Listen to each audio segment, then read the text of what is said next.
नमस्ते दोस्तों। आज की वीडियो एक मुस्लिम भाई के सवालों के जवाब है।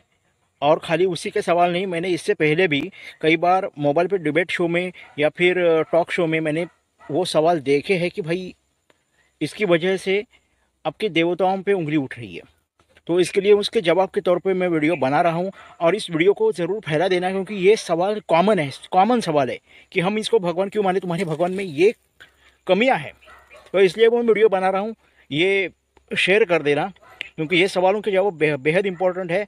और मैंने भी ये जो कीर्तनकार है, प्रवचनकार है, उन्हीं से सुने हुए, क्योंकि वो ओरिजिनल जो ग्रंथ होते हैं उन्हीं से पढ़े हुए होते हैं। ये जो बाजारों में किताबें बिकती है वो कुछ भी लिख देते हैं, कुछ भी लिख देते हैं। ओरिजिनल ग्रंथ, हमारे जो ओरिजिनल धरोहर है, उसी को पढ़ के इन सवालों का ये जवाब है। उसका पहला सवाल ये था कि अगर तुम भगवान कृष्ण को अगर भगवान बोलते हो, वो अगर खुदा है, तो खुदा किसी लड़कियों के कपड़े लेकर पेड़ पर चढ़ता था। औरतें नंगी होती थी। अगर वो नहाने के लिए नीचे गई है नदी में, तो भगवान कृष्ण उनके कपड़े लेकर पेड़ पे चढ़ जाते थे। वो नंगी होके कपड़ों के लिए ऐसे मांगती थी, मेरे कपड़े मुझे वापस दे दो। ये उसका पहला सवाल था। उसका दूसरा सवाल था कि भाई तुम अगर बोलते हो कि कृष्ण हमारे भगवान है, तो वो दही दूध को चोराते थे, ऐसा चोर तुम्हारा भगवान है? ये दूसरा सवाल था। और तीसरा सवाल ये था उसका कि कृष्ण की मृत्यु हुई, अगर भगवान है तो उनकी मृत्यु कैसे हो सकती है? अगर वो उनकी मृत्यु हो रही है तो वो भगवान नहीं है। ये उसके तीन सवाल थे। अब तीनों के जवाब मैं दे देता हूँ। पहली चीज़ तो ये पहली दो चीज़ें हुई है कि भगवान कृष्ण कपड़े औरतों के चुरा के, जो नहाने गई होती है उनके कपड़े चुरा के वो पेड़ पे चढ़ जाते थे। और दही दूध चुराना, ये उन्होंने दोनों चीज़ें पहले तो बचपन में की है। मतलब वो 12-13 साल की उम्र से पहले ही ये चीज़ें हुई है, मतलब वो बच्चे थे। और दूसरा सवाल उनके मन में यह है कि ठीक है वो छोटे थे, लेकिन भगवान है ना। अगर भगवान है तो औरतों के कपड़े लेके भागना तो बुरी बात है। इसका भी जवाब ये है कि भगवान कृष्ण को खुद पे यकीन था कि मैं भगवान हूँ।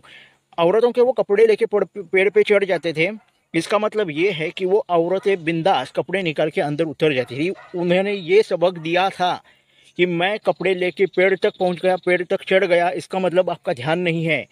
अब ये मैं हूं, इसलिए आपकी इज्जत पे कोई आंच नहीं आने वाली। लेकिन समझ लो, मैं अगर कपड़े लेके भाग सकता हूं तो कोई और भी भाग सकता है। इसके आगे सावधानी बरते, ये उसका जवाब है। दूसरा उन्होंने सवाल ये पूछा था कि वो दही दूध की चोरी करते थे, ऐसा चोर है तुम्हारा भगवान? तो पहली बात तो ये है कि वो उनका व्यापार होता था आज के टाइम पे, बिजनेस। तो वो जो बच्चे थे वो गो पालन करते थे, गाय की रक्षा करते थे, गाय को चराते थे, लेकिन उन्हें दूध दही नहीं मिलता था। उन्होंने भगवान से शिकायत की कि भाई हमें तो दूध दही नहीं मिलता। तो वो बोल रहे अगर आसानी से नहीं मिल रहा है, मांग के नहीं मिल रहा है, तो भाई हक की लड़ाई है। तुम इतना कोशिश कर रहे हो, गाय को चराते हो, गाय को इतना कुछ देते हो, तुम्हारी वजह से गाय दूध देती है, तो तुम्हारे हक के लिए तुम्हें मैं चुरा भी सकता हूँ। हम चोरी करेंगे दूध दही की, तुम दही दूध खा लेना। लेकिन कभी उन्होंने मांस नहीं खाया, किसी को जानवर को मार के। दही दूध उन्होंने चुराया है, हक्का चुराया, लेकिन मांस नहीं भाई मार के खाया, किसी जानवर को तकलीफ नहीं दी उन्होंने कभी। ये दूसरा। और ये दोनों चीज़ें जो की है वो एक तो गलत नहीं है, और अगर गलत है तुम्हारे हिसाब से तो वो बचपन में की है, 10-12 साल की उम्र में। अब तीसरा सवाल ये पूछा गया कि अगर वो भगवान है तो उनकी मृत्यु कैसे हुई, कोई उनको मार कैसे सकता था? उनका जो पहला अवतार हुआ था, इससे पहले का अवतार भगवान राम का, उस समय वाली और सुग्रीव नाम के दो वानर थे, उनमें झगड़ा चल रहा था। उसमें गलती वाली की थी। अब वो कहानी बताने जाओ को और देर लगेगी। वाली अधर्मी था, और वाली को एक वरदान था कि वो आमने सामने जब ऐसी लड़ाई होगी तो सामने वाले की आधी शक्ति उसको मिल जाती थी और वो जीत जाता था। तो राम ने क्या किया कि पेड़ के पीछे छिप गए वो, और पीछे छिप कर उन्होंने बाण मारा और वाली मर गया। मरते समय वाली ने देखा कि अरे वो तो राम है। उसने बोला कि भाई तुमको लोग भगवान बोलते हैं, लेकिन तुमने पीछे से मुझे मारा है, पीछे से मारा है, ये अधर्म है। तो तुम भगवान हो तो तुमको ये शोभा नहीं देता। उन्होंने बोला कि ये अधर्म नहीं है, अधर्म को अधर्म से ही सजा दी जाती है, लेकिन तुमको अगर लग रहा है कि मैंने अधर्म किया है तो मुझे भी इसकी सज़ा मिलनी चाहिए। मेरा अगला जन्म जो होगा, मैं भगवान कृष्ण जब बच जाऊँगा तो तुम मुझे मार देना। तो उस समय वो जो व्याध था जिसने पेड़ के पीछे छिप के अंगूठे पे बाण मारा, अंगूठे से बाण लेके किसी को मौत नहीं होती, लेकिन उसको जो वरदान दिया था कि तुम भी आगे जाके मेरा बदला लोगे, उसको पूरा करना था। उसको पूरा करने के लिए उन्होंने पैर के अंगूठे पे बाण लिया और उनकी मृत्यु हो गई। अब मृत्यु कैसे हो गई भाई? जब तक कि दुनिया तब तक चलेगी। महाभारत में अधर्मी लोगों को मारना था। महाभारत का जब युद्ध हुआ कौरव मर गए, कौरव के साथ में जो अन्यायकारी राजा थे वो भी मर गए, अवतार कार्य समाप्त तो हुआ। अब आगे जाके कल की अवतार होने वाला है, उसके लिए वो निकल गए। अधर्म अब जैसा जैसा बढ़ेगा वैसे वो अवतार ले लेंगे जब चाहे वो।